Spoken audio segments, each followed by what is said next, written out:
Russia. I'm not sure that's even a real place. Communist in the 20th century. Communism was like getting fisted without lube. That was a monarchy for a millennium prior. What caused the overthrow of the Tsar? Had to be the Mexicans. In the Russian October Revolution. For centuries, life was miserable for the Russian peasant. The only affordable salad dressing was goat semen. But in 1917, it became intolerable. Russia was fighting in World War I and could not import goods from enemy nations. But there was big problem. One of these goods was bugles. Bugles were made in the land of Bulgaria, part of the Ottoman Empire, one of the nations Russia was at war with. Bugles became rare! The best way to get them were from the gangs that illegally smuggled them in. The biggest of these gangs was the Bloods, or the Bolsheviks in Russian. They were led by two charismatic music stars, hip-hop artist Vladimir Ilyich Ulyanov, stage name Lenin. Did I see no bugle? Can't I come and get something to eat? There's a war on the street and a war in the German East. And gangster rapper Lev Davidovich Bronstein, stage name Trotsky. You better check yourself before you wreck yourself, cause we're bad for your health. We're coming for your wealth. Me and my homies are going to take all of it after the 187 when you choke on my big fan.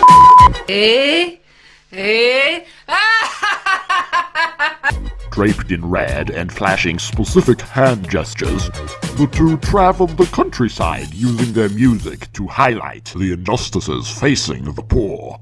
I see no bugle, bugle, bugle, bugle, bugle anywhere. Bugle, bugle, bugle, bugle, bugle anywhere. Bugle, bugle, bugle, bugle, bugle anywhere. Bugle nowhere. No bugle anywhere.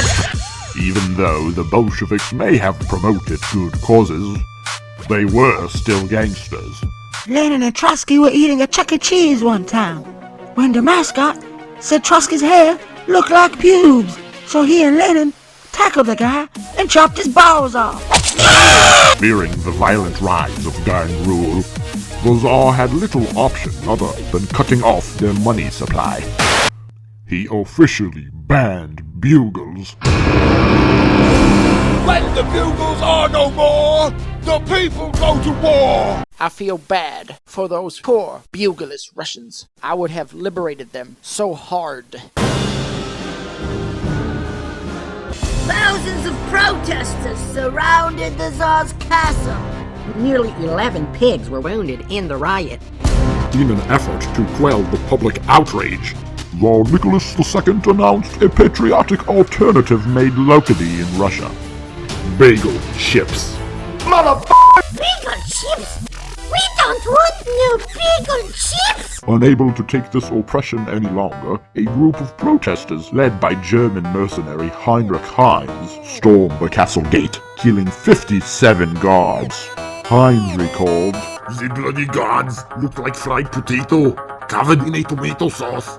We shall make a meal to honor this great success. He went on to invent Heinz 57 tomato ketchup. the Russian Empire was in its final throes.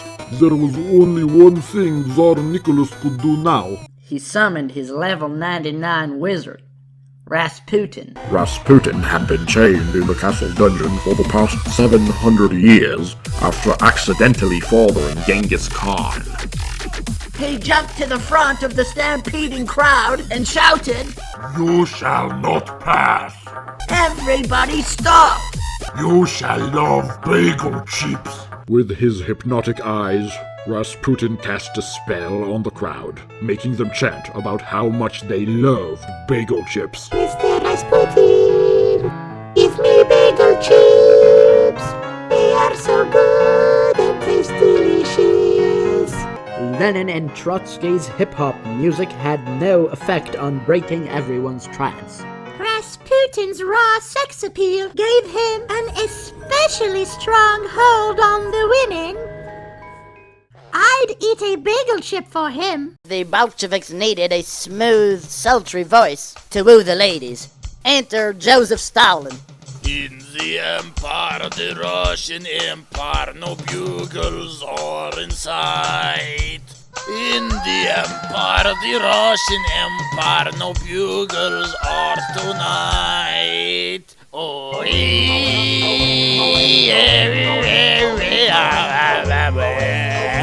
Lenin's strategy was to bring Stalin into the gang. There, Stalin would win over the ladies, while he and Trotsky could get back the men. Trotsky, however, was not fond of the idea. He and Stalin didn't exactly get along. Hello? Is your refrigerator running? Yes? You better go catch it. Fuck you, Stalin! Trotsky even called Stalin out the week before. Hey, Stalin, you are pussy bitch. You ain't hard like the Bloods. I bet even your boner is like noodle. So, without Lenin's knowledge, Trotsky and Heinz came up with a plot to assassinate Rasputin the following night. They sent a woman acting as a groupie up to Rasputin. She was supposed to give him a gift of poisoned bagel chips. Instead, she slept with him. Heinz and his henchmen opened fire on the wizard, shooting him a total of 163 times. But bullets did not affect him. There's no shooting Rasputin. With wrath of 1,000 gophers, Rasputin conjured up a lava pit around the palace and sent his turtle minions to go find the assassinators. It looked all but over for the Bolsheviks, but Stalin knew the all-powerful Rasputin's only weakness: jumping on his head 3 times. During one of Rasputin's speeches on the glory of bagel chips, Stalin climbed the castle wall and interrupted. I'ma let you finish, but bugles are better than bagel chips. Rasputin ran at Stalin. The battle begun. Stalin had no issue landing the first 2 blows, but the third was increasingly elusive. But Stalin ran up and boom! Got him on the head! Lifting his trusty communist hammer, Stalin pounded Rasputin into the lava.